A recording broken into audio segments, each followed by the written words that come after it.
Hello again, everyone. It's time for Chapter 5 of the BFG. The BFG. The giant picked up the trembling Sophie with one hand and carried her across the cave and put her on the table. Now he is really going to eat me, Sophie thought. The giant sat down and stared hard at Sophie. He had truly enormous ears. Each one was as big as the wheel of a truck, and he seemed to be able to move them inwards and outwards from his head as he wished. "I is hungry," the giant boomed. He grinned, showing massive, square teeth. The teeth were very white and very square, and they sat in his mouth like huge slices of white bread. "Please don't eat me," Sophie stammered. The giant let out a bellow of laughter. "Just because I is a giant, you think I is a man-gobbling cannibal?" he shouted. "You is about right. Giants is all canny-bully and murderful. And they does gobble up human beings.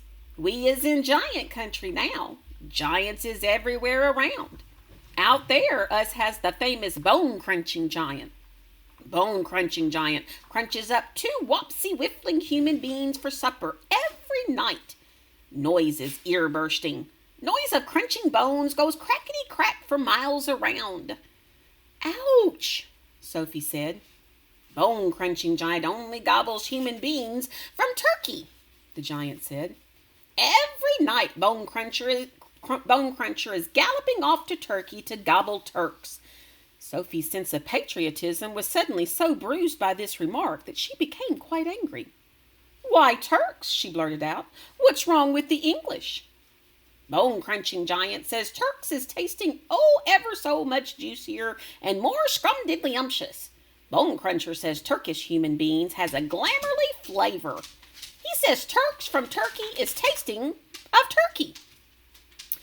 "I suppose they would," Sophie said. "Of course they would," the giant shouted.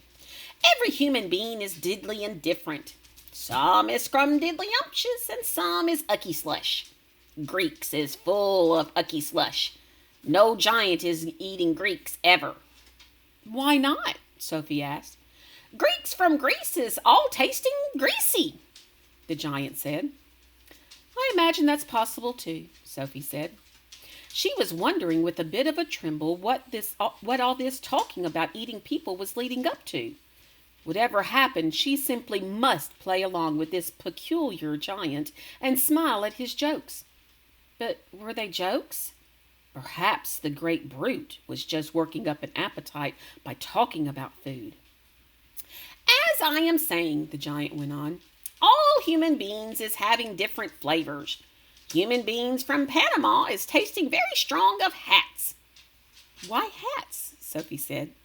"You is not very clever," the giant said, moving his great ears in and out. "I thought all human beings is full of brains, but your head is emptier than a bundongle." "Do you like vegetables?" Sophie asked, hoping to steer the conversation towards a slightly less dangerous kind of food.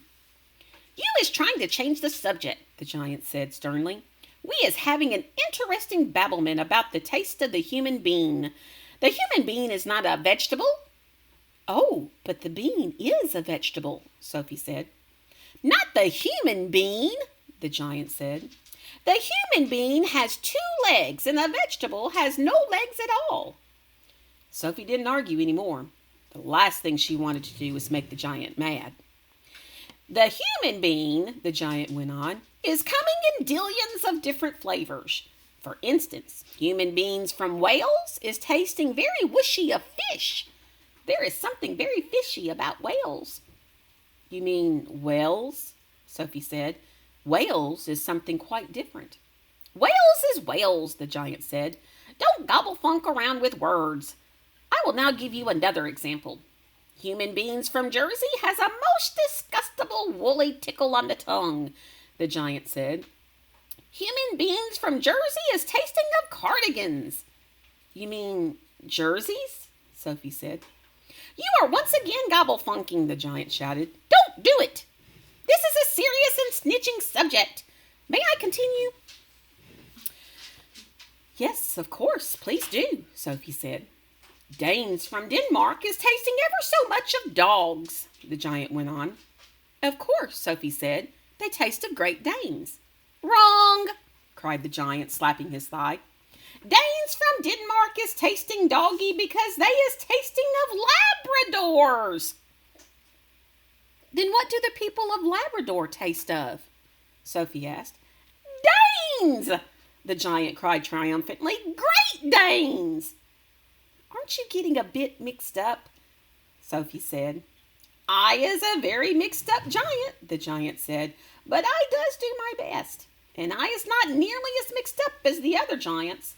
I know one who gallops all the way to Wellington for his supper. Wellington? Sophie said. Where is Wellington? Your head is full of squashed flies, the giant said. Wellington is in New Zealand. The human beings in Wellington has an especially scrumdiddlyumptious taste, so says the welly-eating giant. What do the people of Wellington taste of? Sophie asked. Boots, the giant said. Of course, Sophie said. I should have known. Sophie decided that this conversation had now gone on long enough. If she was going to be eaten, she'd rather get it over and done with right away than be kept hanging around any more. What sort of human beings do you eat? She asked, trembling. Me? Shouted the giant, his mighty voice making the glass jars rattle on their shelves. Me? Gobbling up human beings? This I never. The others? Yes. All the others is gobbling them up every night. But not me. I is a freaky giant. I is a nice and jumbly giant. I is the only nice and jumbly giant in giant country. I is the big friendly giant. I is the BFG. What is your name?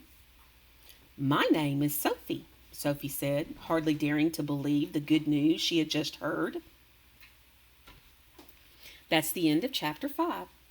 Let's take a look at our quick thought question for Chapter 5. If the giant is friendly, why do you think he took Sophie?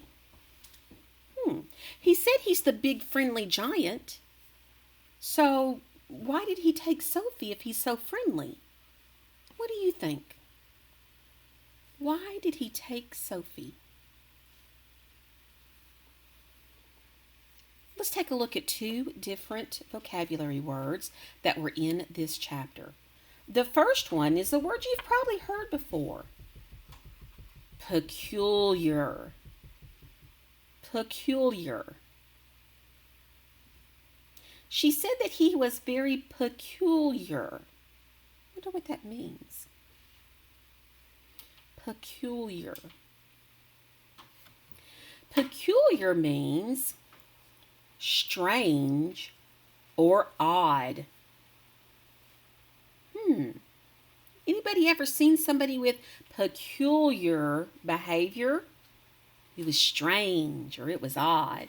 Maybe you saw something that was strange looking. That would be peculiar.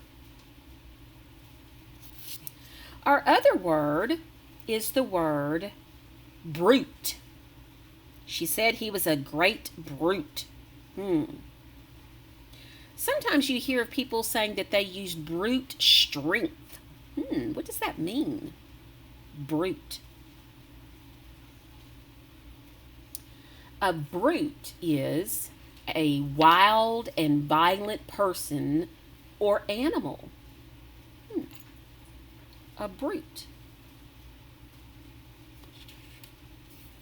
Do you think this word describes the BFG correctly? Or would peculiar be a better word? Which word do you think describes him better? Brute or peculiar?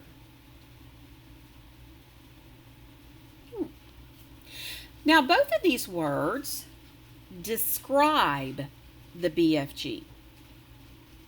So a word that describes something or someone is called a what? What part of speech is a describing word? If you said adjective, you are correct. Very good. Let's take one more look at our quick thought question. If the giant is friendly, why do you think he took Sophie? And then our two words, peculiar, it means strange or odd.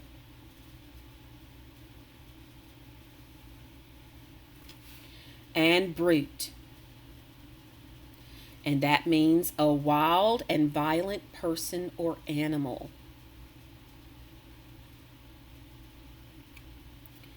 Both of these words describe a person, so they are known as adjectives.